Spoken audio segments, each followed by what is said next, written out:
Next option यहाँ पे देखें क्लियर फॉर्मेटिंग। देखें क्लियर फॉर्मेटिंग हम आखिर में पढ़ते हैं, पहले यहाँ देखें बोल्ड। जब हम हेडिंग वगैरह लिखते हैं तो हम उसको बोल्ड करते हैं। बोल्ड क्या होता है, जैसे फर्ज करें मेरे पास एक पैराग्राफ है, मैं चाहता हूँ यार इस एरिया को बोल्ड करूँ, थोड़ा सा नुमाया करूँ, तो आपने उसको सिलेक्ट करना है। सिलेक्ट करने के बाद आपने बोल्ड के ऊपर क्लिक करना है। तो देखें ये थोड़ा सा बोल्ड हो गया, थोड़ा सा डार्क हो गया। तो बाज़ को हम जब डॉक्यूमेंट लिख रहे होते हैं तो कुछ चीज़ें हाईलाइट करते हैं। जैसे फ़र्ज़ करने हमने कहा यार यहाँ पे इस पॉइंट को हाईलाइट कर दो।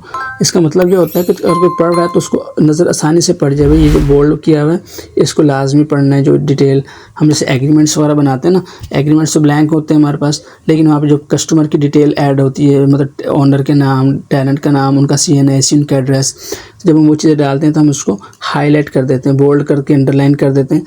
तो उसमें ये होता है जब हम कस्टमर को देते हैं तो क्या करता है, सिर्फ जो अंडरलाइन चीज़ें होती हैं, जो बोल्ड होती हैं, वो उनको पढ़ लेता है, भाई मेरी डिटेल जो डाली है वो ठीक है। अगर उसमें कोई गलती होती है तो बता देता है, भाई इसमें ये चीज़ स्पेलिंग मिस्टेक है, या फ़ोन नंबर गलत लिख दिया है, या एड्रेस भी गलत लिख दिया, तो इंडिकेट कर देता है।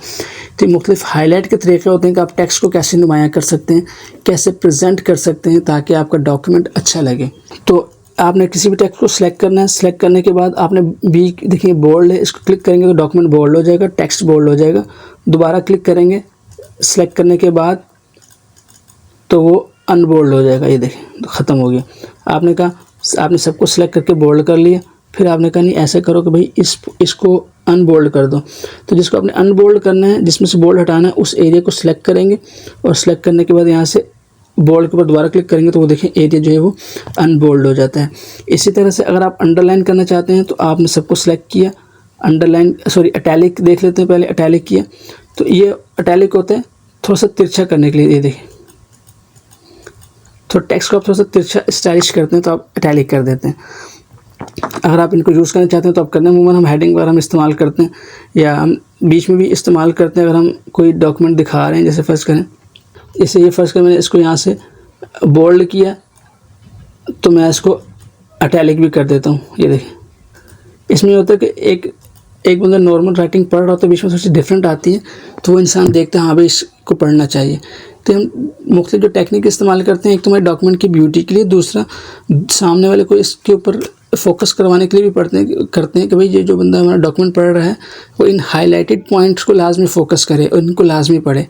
बाज़ का हम कोई एग्रीमेंट बनाते हैं, उसमें कुछ टर्म्स एंड कंडीशंस डालते हैं, कुछ रूल्स डालते हैं, या हम कोई लॉज बना रहे होते हैं, जैसे अपने स्कूल के लिए कोई गाइडलाइन बना रहे हैं, तो वहाँ पे जो इंपॉर्टेंट पॉइंट्स होते हैं, जैसे मोबाइल फ़ोन की strictly prohibited in their premises, तो हम उसको मोबाइल फ़ोन को एक तो क्या करते हैं थोड़ा सा यहाँ से कैपिटल भी कर देते हैं और दूसरा फिर इसको हम बोल्ड करके अंडरलाइन भी कर देते हैं। इसका मतलब क्या होता है कि जब आप एक डॉक्यूमेंट को रीड कर रहे हैं तो ये पॉइंट थोड़ा सा मैंने बोल्ड किया है, अंडरलाइन किया है, कैपिटलाइज किया है सारे लेटर्स को। मकसद ये है कि आप इस पॉइंट को लाजमी फोकस करें। और नेचुरली जब इंसान एक डॉक्यूमेंट पढ़ रहा होता है, नॉर्मल तहरीर के अलावा हट के कुछ चीज़ आती है तो लाजमी उसको पढ़ता है, यार इसमें क्या लिखा हुआ है देख तो लूँ। तो ये कुछ टेक्निक्स होती हैं जो कि आप जिसकी वजह से आप लोगों की अटेंशन को किसी ख़ास पॉइंट के ऊपर, किसी ख़ास सेंटेंस के ऊपर फोकस कराने के लिए यूज़ करते हैं। ये अपने डॉक्यूमेंट की ब्यूटी के लिए भी हम यूज़ करते हैं। तो इस तरह से आप इसको बोल्ड अंडरलाइन कर सकते हैं। अब देखिए अगर अंडरलाइन करना है तो आपने इसको सिलेक्ट किया और यहाँ से इसको आपने अंडरलाइन कर दिया। आप चाहते हैं यार नहीं मुझे डबल अंडरलाइन करना है तो आपने इसको सिलेक्ट किया, अंडरलाइन के साथ देखिए एक छोटा सा एरो बना हुआ है, मैं दिखाता हूँ आपको।